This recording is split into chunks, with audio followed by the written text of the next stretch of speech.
Good evening, everyone. Welcome to the channel. Before I begin, here are my disclaimers. Today I am going to give you an update about WORTHINGTON Enterprises INC quarterly report.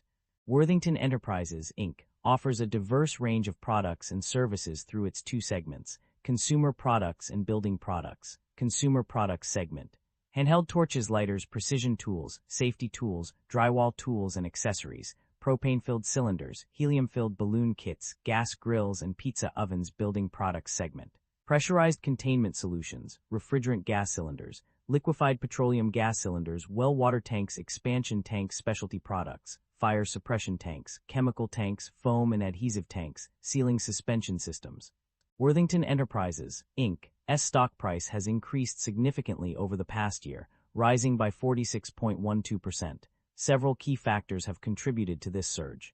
The company's strong fourth quarter fiscal 2025 results were a major catalyst for growth, with net earnings from continuing operations increasing by 111% and adjusted EBITDA growing by 35%. The acquisition of Elgin Manufacturing in June 2025 also played a crucial role, expanding Worthington's offerings in the building products segment. Additionally, the company's decision to increase its quarterly dividend by 12% has boosted investor confidence. The positive first quarter fiscal 2026 results, which exceeded analyst expectations, further solidified the company's growth trajectory. The building products segment saw a significant increase in sales, partly due to the Elgin acquisition. These developments have collectively contributed to Worthington Enterprises' impressive stock price growth over the past year.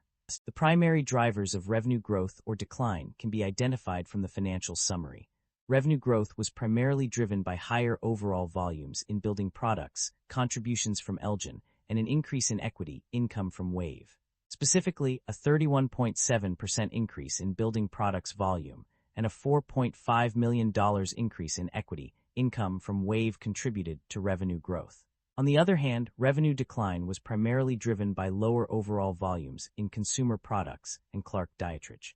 The other segment experienced a significant -17% decrease in revenue, while building products saw a -2.2% decrease. Lower volume and higher SG and expenses were also cited as contributing factors to the decline in consumer products revenue. Overall, the financial summary highlights that changes in overall volumes and contributions from specific business segments are key drivers of revenue growth or decline. Net income and profit margins experienced significant growth between 2024 and 2025. Net income saw a substantial increase from $24,008,000 to $34,821,000, representing a 45% growth in net earnings. This significant rise is attributed to the improvement in profit margins. Gross profit margin rose from 24.3% in 2024 to 27.1% in 2025, while operating income margin improved from -1.8% to 3%.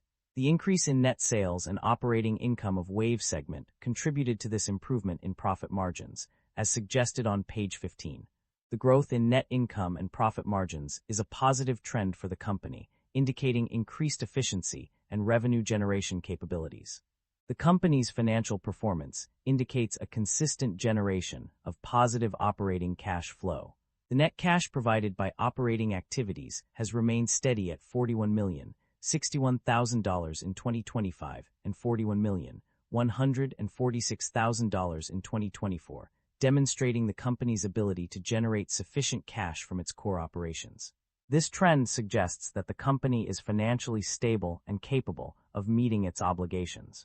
The company's financial performance shows a notable decrease in interest expenses from $489,000 in 2024 to $63,000 in 2025. However, there has been an increase in long-term debt by $3,142, bringing it to $306,010.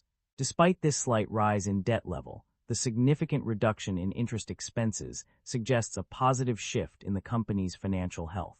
Management is emphasizing a disciplined approach to create value for shareholders through strategic investments, operational optimization, and capital deployment. They acknowledge near-term uncertainty due to economic factors, but remain focused on monitoring key indicators and adapting investment activities accordingly. Financial priorities include retiring debt and maintaining flexibility with access to additional resources if needed. The company has made significant investments through acquisitions and strategic divestitures in recent years. Acquisitions have been a key focus, with notable purchases including Ragasco for $108.6 million in June 2024 and Elgin for $91.2 million in June 2025. These transactions demonstrate the company's commitment to growth and expansion. On the other hand, the company has also engaged in strategic divestitures, including a separation of an unspecified entity, page 4. This move suggests that the company is actively managing its portfolio and prioritizing investments that align with its long-term goals. The company's financial summary reveals that it has engaged in two key shareholder return initiatives. Firstly, the company has paid dividends to its shareholders, as indicated on pages 10 and 12 of the report. Secondly, the company has also bought back shares from the market, with evidence found on pages 18 and 34 of the report. Concerns about inventory buildup or supply chain disruption exist. There are valid concerns regarding inventory buildup and potential supply chain disruptions.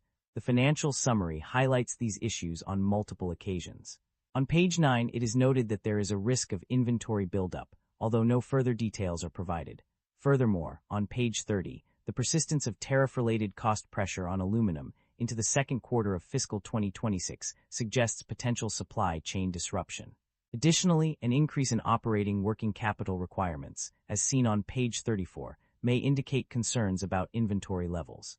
These factors collectively suggest that there are legitimate worries about inventory buildup and supply chain disruptions. That concludes the financial summary for WORTHINGTON Enterprises Inc. Feel free to comment below, and I will be happy to answer them when possible.